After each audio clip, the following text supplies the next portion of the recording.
Hey guys, so welcome back to a new video on the channel, and today we're making a custom Mad Dog and Clint Eastwood from Back to the Future 3. For Clint, or Marty, this was a very hard custom to make because he has a very strange outfit, which the one I chose since it was unique was the one from the beginning of the movie when he goes back to 1885.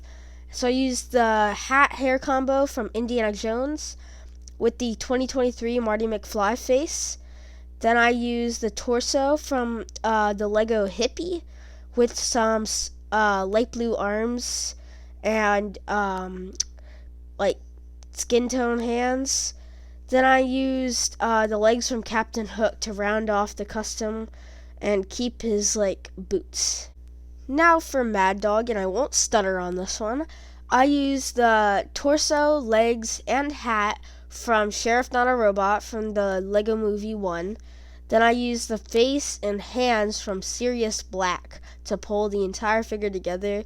And then I just gave him a whip because it's the Wild West after all. Thank you guys for watching this video, and I'll see you guys next time. Goodbye.